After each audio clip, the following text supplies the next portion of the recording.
Hello friends, எல்லாருக்கும் வணக்கம். இன்றைக்கி நம்ம நிக்கிஸ் கிச்சனில் ஹோட்டல் ஸ்டைல் க்ரீன் சட்னி, அதாவது புதினா சட்னி எப்படி அரைக்கிறதுன்னு பார்க்கலாம். இது வந்து இட்லி, தோசை, ஊத்தாப்பத்துக்கெல்லாம் தொட்டு சாப்பிட்றதுக்கு ரொம்ப அருமையாக இருக்கும். இப்போ ஒரு பேனில் 1 டேபிள் ஸ்பூன் ஆயில் போட்டுக்கிறேன். ஆயில் சூடானதும் இதில் 1 டீஸ்பூன் கடலைப்பருப்பு,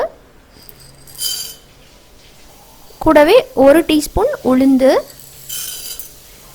ரெண்டையும் சேர்த்து இதை லைட்டாக வதக்கிக்கலாம். லைட் கோல்டன் ஆனால் போதும். இப்போ இதில் 1 பெரிய வெங்காயத்தை நீல வாக்கில் கட் பண்ணி சேர்த்துக்கலாம். சின்ன வெங்காயம் போடுற மாதிரி இருந்ததுன்னா ஒரு 15லேருந்து 20 சின்ன வெங்காயத்தை உளிச்சு சேர்த்துக்கலாம். வெங்காயம் இந்த மாதிரி லைட்டாக வதங்கினதும் இதில் நம்ம 2 பல்லு பூண்டு, கொஞ்சமாக இஞ்சி சேர்த்துக்கிறேன். இதையும் சேர்த்து ஒரு தடவை வதக்கி விட்டுடலாம். அடுத்ததாக இதில் ஒரு சின்ன பீஸ் வந்து புளி சேர்த்துக்கலாம். புளி ஊற வச்சு புளி தண்ணியாக கூட அரைக்கும் போது சேர்த்துக்கலாம். அப்படி இல்லைன்னா புளி பேஸ்ட் இருந்தால் கூட பயன்படுத்திக்கலாம். அடுத்ததாக காரத்துக்கு தகுந்த மாதிரி மிளகாய், பச்சை மிளகாய் 2,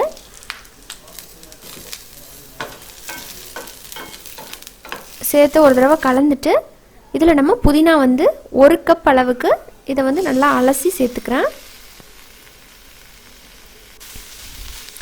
சேர்த்துட்டு இதை நல்லா மிக்ஸ் பண்ணி விட்டுடலாம். ரொம்ப நேரம் வதங்க தேவையில்லை. புதினா ஒரு 2 நிமிஷம் அளவுக்கு வதங்கினா போதும்.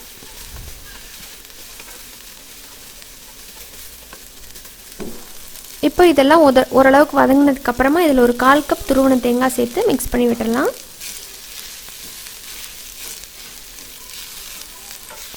தேங்காய் சேர்த்து ரொம்ப நேரம் வதக்க தேவையில்லை. லைட்டாக வதக்கிட்டு இப்போ நம்ம இதை ஆற விட்டுடலாம். ஆறுனதுக்கப்புறமா இதை ஒரு மிக்ஸி ஜாருக்கு மாற்றிட்டு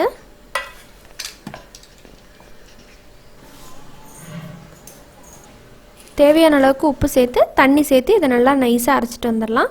பாருங்கள், இந்த பதத்துக்கு அரைச்சாச்சு. இதை நம்ம தாளிச்சிடலாம்.